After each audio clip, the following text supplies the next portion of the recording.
Anyway, back to what we have now. Andrew Shanley for pole. Darcy Smith out-qualified him, but couldn't out-race him in that first event. No, just not quick enough out of the start procedure, really. So let's see what he can do. It's a heavier car, of course, to launch the Nemesis. It's got more power. It's a Vauxhall power as well. Motorcycle engine in the Radical, which swings up really well, spins up very fast.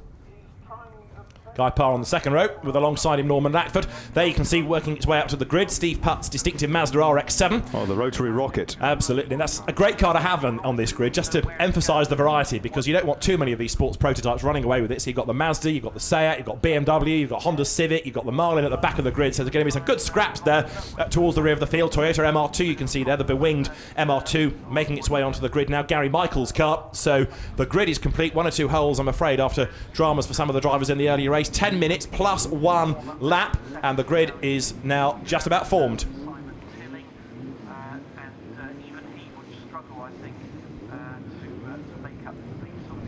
So the drivers look towards the lighting gantry then, and in a moment the 5-second board, which you can just see out of shot there, is replaced, because the lights will come on. 1, 2, 3, 5 red lights we'll get. When they go out, the race will get underway now, and away they go, and a good start is made by Norman Lackford, who carves his way around the outside of the front row drivers on the way then up towards the first corner. You're riding with Des Andrews, who's got a pretty busy time ahead of him, then with cars both ahead and alongside him. One has not got going off the start line. Kyle Tilley, I noticed, made up his grid position, which he shouldn't have done. He really should have started at the back of the grid, so that may go against him. Shanley leading, but this time around Darcy Smith is trying to go with him. Lackford is third, and Guy Parr is in 4th place. Yeah, very, very busy down there. One of the Radicals getting pushed off. That's number 15. That's Neil Harris. But here they come then through the S's for the first time. It is Shanley with right up behind him the black Nemesis, which is Darcy Smith. Then it's Lackford. Then it's Parr. Behind Parr is Tilley in that car that started out of position. They're still filtering through. There's the MR2 in the middle of the white car. BMW. Scott Cooper well down the order in the Juno. Yeah, not a very good start from him, but as we saw in the first race, he should be able to work his way through, assuming he's not got a problem. Here are the leaders, and Darcy Smith in this race is very keen to take the battle to Shanley on the first lap, and he's almost looking for a way by.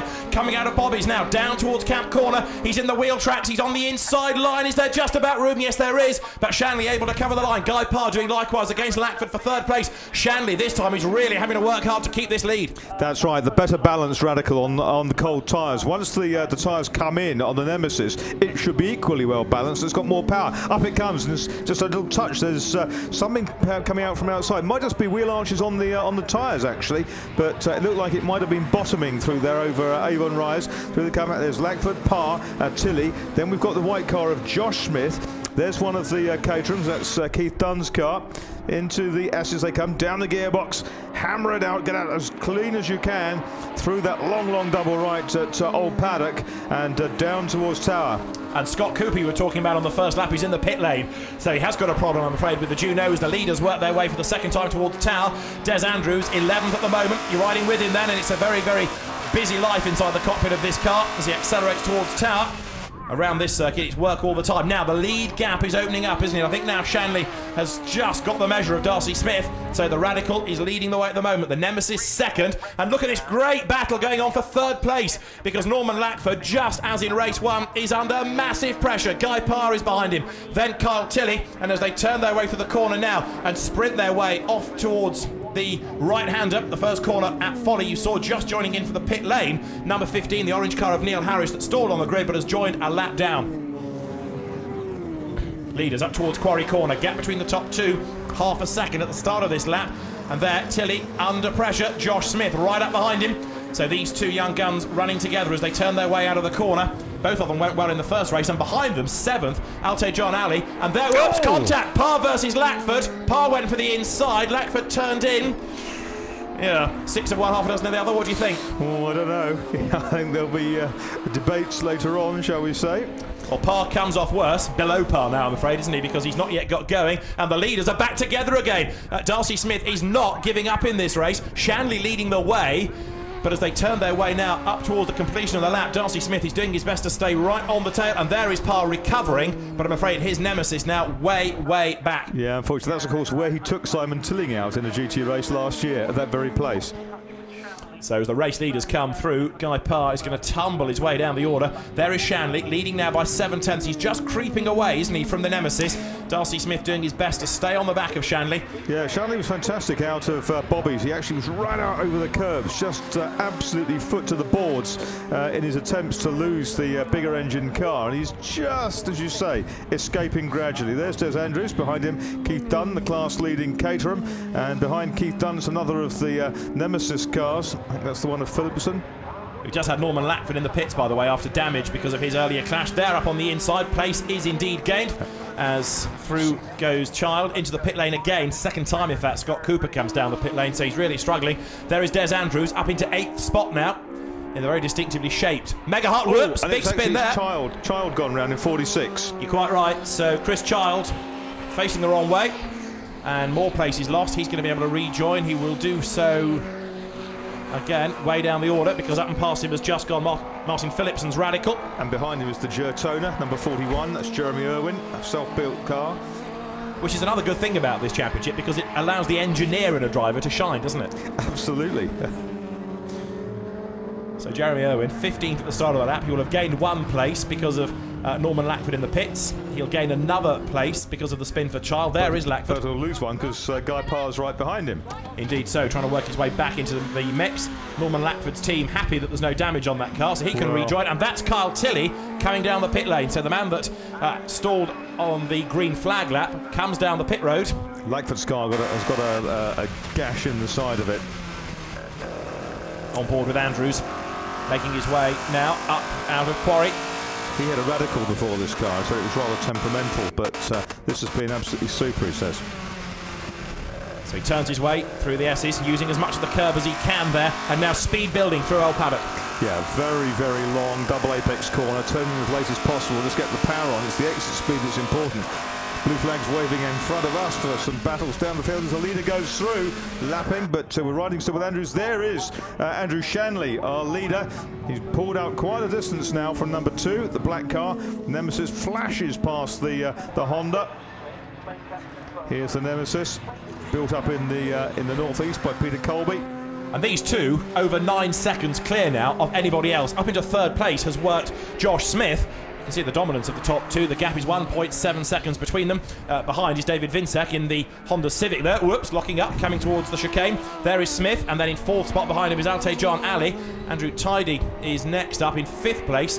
And then currently rounding out the top 6, Martin Baker in another of the Radicals. You can see they're just going in towards the S's now. The race has got just 3.5 more minutes still to go. Charging on there is number 14, that's Martin Phillipson, another of the Radical drivers. He's in 11th spot. And Guy Parr, after his spin, is 12th. How much further is he going to get up the order, do you think? Well, a couple of places, I would think. Norman Lackford back in after a pit stop, but he is a lap down now. Yes, he's working hard, but it's just for fun now. You can see Guy Parr in the background, the yellow car. We're looking at 55. Patrick Havel started racing way back in the 60s with a Lotus 7. Yeah, 67 years of age Evolution. now. Yeah. 1994 Caterham champion, Caterham Vauxhall. Good to see him still as enthusiastic as ever. And there, I'm afraid, out of his car is Carl Tilley. So mechanical problem stops him. There is Patrick Havel in the Caterham. Looks a bit incongruous, doesn't it, along the prototype, just running with him. Very much so. He's running 3rd in class behind Keith Dunn's Caterham and Steve Putt with that Mazda you keep seeing just in front. Dark green Mazda. So this race having a higher rate of attrition. There is the Mazda of Steve Putt, Havel behind him. And you can see also here trying to work his way back into contention, Guy Parr. Wait and see the yellow Nemesis. There it is at the back of this group of cars. We've got 2.5 minutes plus 1 lap still to go. Good action study there at Putt. You can see the Caterham moving over the place. We can see just there the Child car was parked up at the side of the road as well. So Norman Lackford now gaining places because others are dropping out. Got that damage on the right-hand side as Marcus was talking about earlier on. Now Guy Parr is about to move himself up ahead, hopefully. Lackford's pace, of course, means that he can unlap himself from these drivers, but Parr gets ahead of both him and Phillipson, so that now puts Guy Parr into 11th, and he should easily bag 10th off Patrick Havel, shouldn't he? Very much so, yep. Very, very disparate types of vehicles. Similar engine, opposite ends of the car. Goes to the inside. Patrick Havel sees him coming, realises that the quicker prototype with all of that downforce, he can never really fend it off, so he doesn't force the issue. He lets Guy Parr through on the inside. Patrick Havel busy for class points rather than overall glory. Guy Parr working his way back into contention here. Now, he's going to be able to get past Steve Putt before the end, isn't he? What about Keith Dunn's Caterham further up the road? He might yet get 8th before the end of the race. Well, there's another lap in the race, so I would think that a couple of positions would be his target. You just race as hard as you can, keep your head down to the checkered flag waves. Now this, of course, for Shanley, looking good for the championship. I know it's half points on these races, not the full number, but even so, it's going to be 2 wins, and his main rival, the winner of round 1, Simon Tilling, not scoring in either, a crash and a non-start. Very good day this for Andrew Shanley as far as points are concerned. Absolutely, he's a real ace round here, and say the car knows its own way round. It's won the championship before with Lou Davison, and Lou's here this weekend. So always Shanley keeps an eye on it. Up towards Quarry. He has done the best lap of the race. He has gone quicker in this than he did in the first race, incidentally, despite the fact he had to work a bit harder earlier on. Guy Parr, in the meantime, working his way through traffic. He's off the road going into town. Big lose on the inside. Now, what was all that about? Did he just get his braking wrong, or did something break in the car? But he seemed to be heading up to the corner, and suddenly it goes round. I think something has broken. I think that's probably right, because he's abandoning ship there and then. Yeah.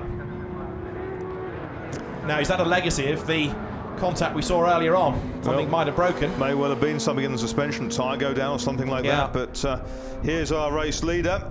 He seems untroubled as he turns into Bobby's, tucks it out through, leans his head over.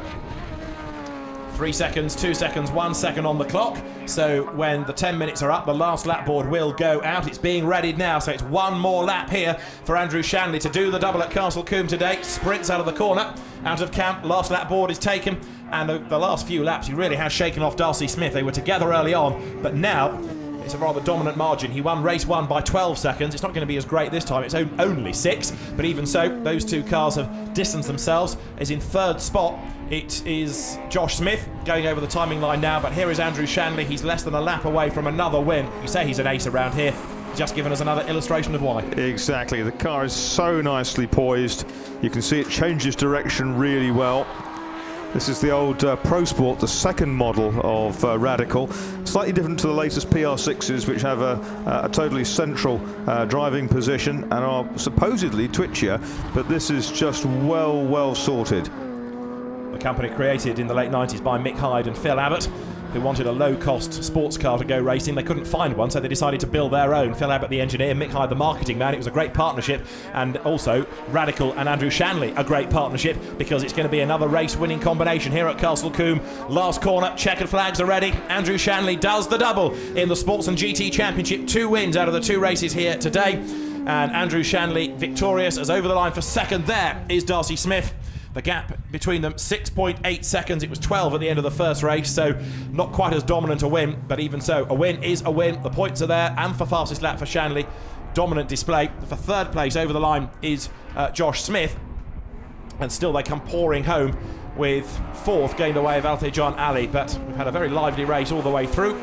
Steve Putt there still working hard. 14 is Martin Phillipson up on the tail of Patrick Havel. Back in the race is the blue Juno look of Scott Cooper. Many laps down, but he's still in this mix. Two-stop strategy there. That's right, yes, proper sports car, proper endurance race strategy. You don't do that in 10 lappers. You do now, you do at Castle Combe. So he's in traffic. How's that for a mix of cars? You've got the Honda Civic, you've got the Juno, you've got the Caterham, and the Radical SR3. Martin Phillipson looking for a way round. They're all dwarfed, aren't they, by the saloon car ahead. But it's what club racing's all about. Exactly. It should be fill the grids, run what you brung. Absolutely. And in this part of the world, it works well. Here they come. Last corner. Patrick Havel then is about to be 10th, but only just, because Martin Phillipson urges him across the line. 0.159 of a second was the margin between the two. And some of these cars we're going to see back out a little bit later for a third run in the Motors TV Open Trophy, which is an all-comers for saloon and the sports and GT cars. And Andrew Shanley has done the double, so yet again proving that he really is the man to beat around here. It's a shame we haven't had Simon Tilling being able to offer a threat though today. Absolutely, yeah, but that third run later on in this Motors TV Trophy event, almost feel like running into my car, getting my licence and my kit, having a go myself. Because I know you like racing around here. I love Castle Combe. I first came here in 1967. As a small boy, of course. As a small boy, and have been so many times since.